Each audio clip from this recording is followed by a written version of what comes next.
I'm Kimberly Friedman, and I first came to physical therapy for pelvic floor health. So when I first came to Dr. Liz, I think the symptoms that were bothering me the most were pelvic floor dysfunction, so mostly constipation and tight hip flexors and really kind of immobility in my hips. Part of my reason for coming to physical therapy was just to get some better functioning, day-to-day functioning. So my goals are a little bit different than maybe most people's. I want to be able to carry groceries in my house and get up and down from the floor and do things every day that are, as you get older, get increasingly difficult to do.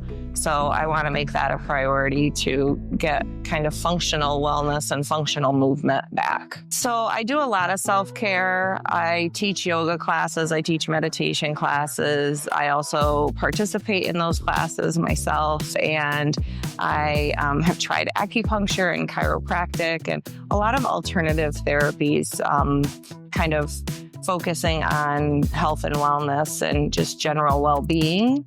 And I've tried a lot of different types of physical therapy, but this is really the first time that I felt like a physical therapist listened to me and really made the experience customized to my needs. So Dr. Liz came to the Wellness Studio, which is where I teach my yoga classes, and she had an educational workshop there on pelvic floor health. And as she was talking, I found myself really saying, oh, wow, I have a lot of those symptoms. I didn't realize that that was pelvic floor related. So I first came to know her through the Wellness Studio and through her educational workshops. So I think Rachel and Dr. Liz do an excellent job at kind of making everything be easily understood. And they put everything in layman's terms so that you can really understand your body and know what's going on. And that part I really appreciated.